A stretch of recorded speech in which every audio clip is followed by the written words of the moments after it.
Arguably the two most important modern nations responsible for the spread of Christianity are Great Britain and Spain. And so it is quite fitting, although this is but a tiny collection of islands, to consider the history of Christianity in the British Isles. And in this session I hope to cover quite a bit of ground, but no complicated theology.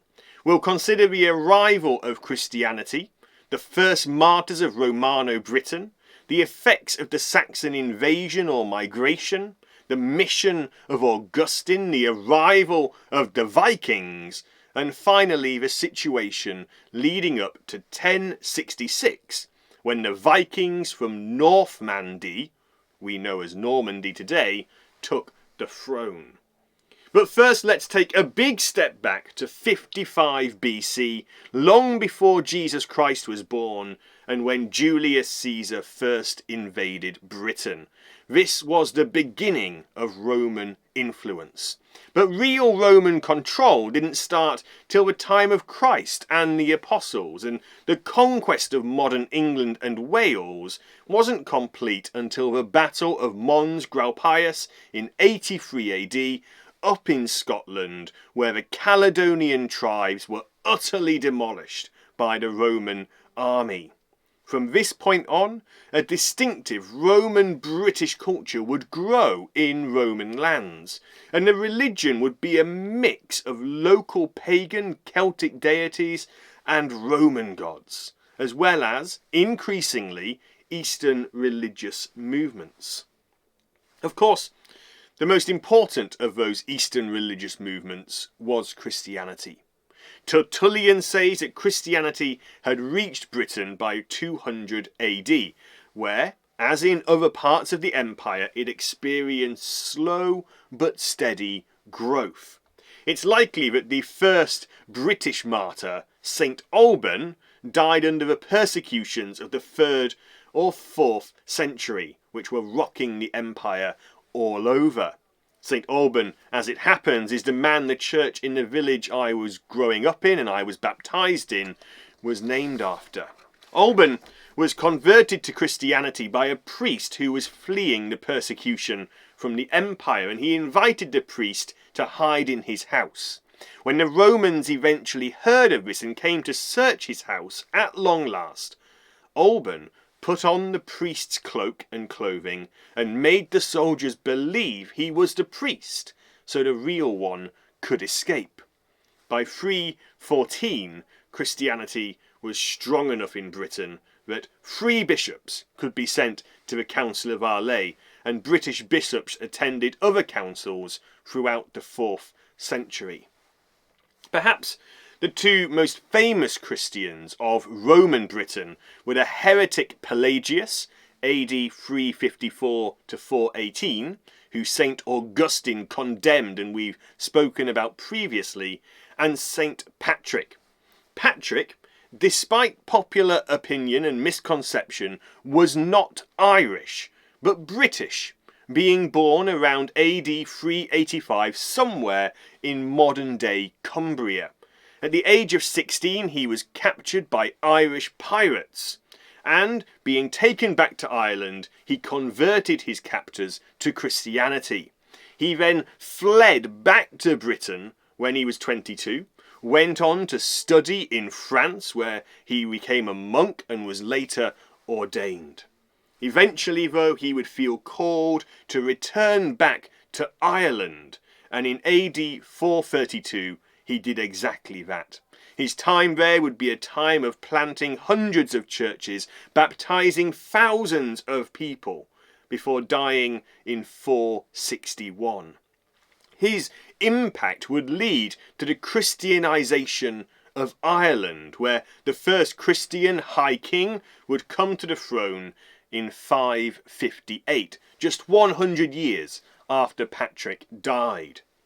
It was around this time as well that St. Columba went from Ireland to northern Scotland to convert the Picts, and monasticism was flourishing all over Ireland and into Scotland, though the idea that monasteries held the real power in Celtic Christianity instead of bishops is, frankly, a fantasy. Rome as an empire officially left Britain in 410 AD as the Western Empire began to collapse following the movement of Germanic tribes westward, fleeing other migrations from the eastern steppes, a topic we've talked about quite a lot in this series. Following the removal of Roman imperial power, the country began to fragment, and this was spurred on by the arrival of Angles, Saxons and Jutes. These Germanic tribes from modern Denmark and the northwestern coast of Germany probably didn't violently invade and conquer and massacre as people used to think. Instead, quite likely, most of them were invited over to work as mercenaries within the wars of the petty kingdoms. But these warriors soon became an elite group in the various kingdoms, and through political influence, social intermarriages, and social dominance, they slowly took over, bringing with them, bit by bit, their own culture to the Roman-British under them. The Anglo-Saxons, though, would not control all of Britain, though with much of the British Isles, especially Ireland, being unaffected. Here we have a map of the Angles and the Saxons and the Jutes. The Jutes you can see down here. You also then have the Saxons based in the south and the Angles going through the north of England. The area in grey, so Scotland and Wales and the western part of the British Isles and Cornwall, they would remain under the control of the local Romano-British Celtic people. The Angles and Saxons were not Christian, and their power and their prestige led to a decline in Christianity in their lands in favour of a mix of Germanic and native paganism, which had never fully died out by the place of Christianity in the first place. But this was something which could not be left by the Christians, and so two separate major missions would take place, which led to the conversion of the Anglo-Saxon kingdoms to Christianity. By 688, all of them had become Christian. The conversion of the Anglo-Saxons began in Kent, and it was the Kentish king, married at the time to a Christian woman, who allowed what is known as the Gregorian Mission to come to England. This was a mission sent by Pope Gregory the Great in 596 and headed by a man called Augustine of Canterbury, Canterbury being the capital of the Kentish kingdom. Of course, at the time he wasn't known as Augustine of Canterbury. He'd never been to England. That's just what we call him now to distinguish him from the other Augustine of Hippo.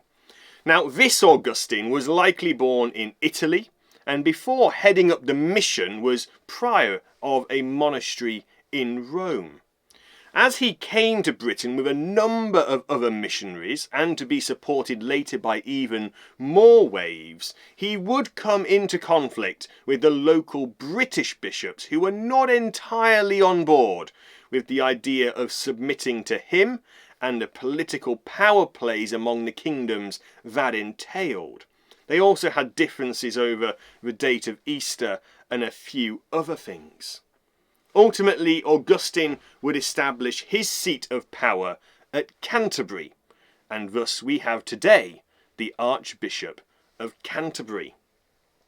The Gregorian Mission was the first real effort to convert the Anglo-Saxons, and the native Christianity in the rest of Britain didn't really seem to attempt that kind of missionary endeavour until after the Gregorian Mission had already spread and began to gain real political and religious influence. Another missionary of note who came with Augustine was Paulinus, who began preaching in the kingdom of Northumbria, i.e. the kingdom north of the river Humber.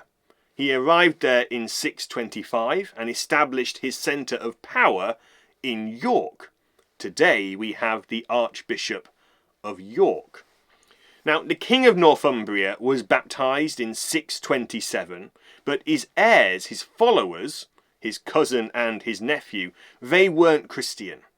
However, they were killed in a battle, and the Christian King Oswald took the throne of Northumbria. Now, Oswald was an interesting guy.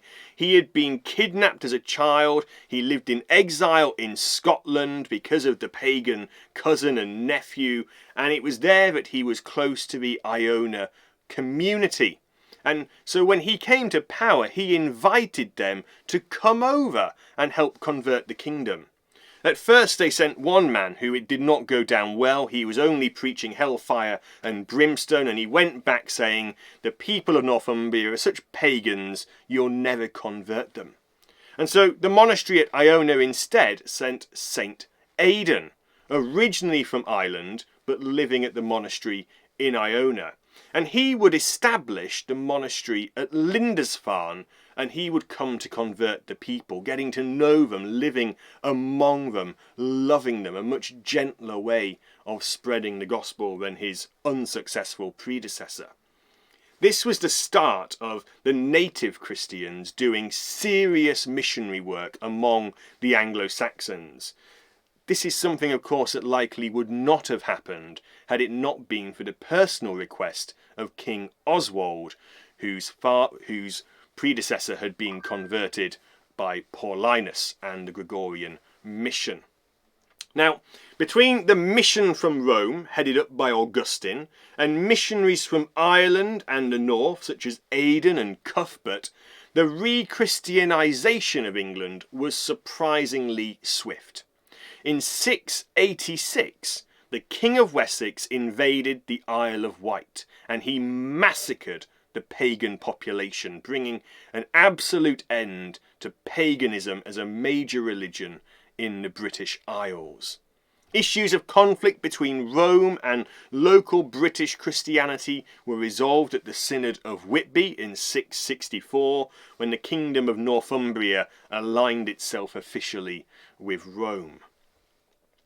With the British Isles firmly under Christian control, the Anglo-Saxons looked across the Channel to spread their faith. Men like Willibrord and St Boniface were key figures in the conversion of the northern Netherlands and northwestern Germany, as well as more central places in Germany like Hessen and Bavaria. J.R.R. Tolkien, that famous British author, writer of The Lord of the Rings, would even refer to these missions by the Anglo-Saxons to the continent as one of the chief glories of ancient England and one of our chief services to Europe, even regarding all of our history.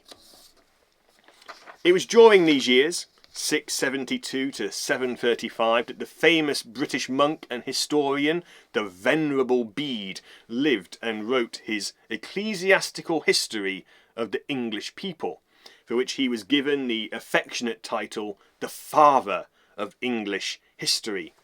It was also around this time that the Lindisfarne Gospels were written, and in general the late 7th to mid-8th centuries were a time of educational, cultural and religious revival within the British Isles. But things would not remain so smooth for Christianity in Britain. On the 8th of June, 793, pagan Vikings sacked the monastery at Lindisfarne, killing the monks and people there. Over the coming century, Viking raids would continue and become more and more common, affecting not just England but all of the British Isles, Scotland, Wales, Ireland. And then, in 865, Danish Vikings led by Ivar the Boneless would land the Great Heathen Army in East Anglia, and from there they would go on to conquer the Midlands and York, renaming it Jorvik. With increasing reinforcements and further great heathen armies, the Vikings came to control most of modern-day England, from the River Tees down to the River Thames, in a territory known as the Danelaw. Here's another map. You know that I enjoy them so. All of this red territory from the River Tees all the way down to the Thames was controlled by the Vikings, by the Danelaw. Northumbria kind of remained somewhat independent north of there, but not entirely, and over to the south the Saxon kingdoms continued. It was Alfred the Great who repeatedly defeated the Vikings, and in 878, as a condition of the surrender of the Viking leader Guthrum, he had to be baptized and become a Christian, which he did. As the Anglo-Saxons slowly reclaimed their land from the Danes over the next 70 years, those Vikings who were allowed to stay inevitably had to become Christian and abandon their paganism, though many of them had done so willingly years before. Under Alfred the Great, there was a massive movement to restore education and religion in England, and his reign led to a renaissance of sorts among the English. Eric Bloodaxe, a great Viking name if ever there was one, Eric Bloodaxe was the last Viking ruler of this era, and he was forced out in 954.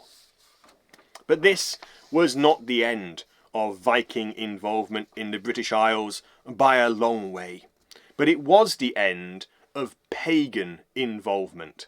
Once again, Christianity had survived, bounced back, and thrived in the British Isles in the face of pagan forces, and its restoration brought about a renaissance of education and learning and religion. The Viking Christian King Canute the Great ruled England, Norway, Denmark, and part of Sweden from 1016 to 1035. Canute was pivotal in building churches and monasteries across Scandinavia and speeding up the Christianization of those lands, which had already begun.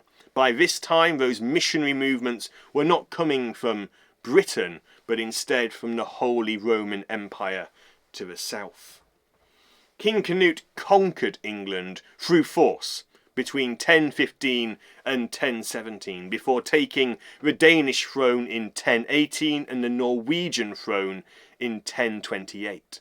At the end of all of that, he finally went to Rome as the King of the North, and the Pope there affirmed him. Finally, of course, not that much later, there was the crisis of 1066, when King Edward the Confessor died. He had to be succeeded by Harold Godwinson, but the Norwegian king, Harald Hardrada, a fascinating man involved in the conquest of Sicily and areas in the Middle East and the Holy Land, another story sadly outside our purview. Harald Hardrada invaded to claim the throne for himself, dying at the Battle of Stamford Bridge. Godwinson marched his army down the country to meet another Norman, that is, a Viking, who settled in northern France, William the Conqueror, but he defeated Godwinson at the Battle of Hastings. The development of Christianity in the British Isles is important, but ultimately it can be exaggerated and mythologized. In the past century, there has been a resurgence of so-called neo-Celtic or contemporary Celtic Christianity, with all kinds of prayers and teachings and spiritual practices and denominations springing up. These often emphasize tolerance to the complete exclusion of judgment and wrath. Egalitarian and green environmental issues dominate their language and themes. There's all this language of nature and this vague spirituality. And tied into all of this is this idea of recapturing a pure and ancient British Christianity from a purer and simpler time, not corrupted by the outside, which in hindsight sounds quite Brexity to me. To be frank, all of that idea of neo-Celtic Christianity is absolute tosh. The idea that the Celtic Church was in deep conflict with Rome is not borne out in history, even though they did have disagreements. But so did all the churches in the Roman sphere of influence in Western Europe. And let's not forget the conflict between Rome and the bishops of the East.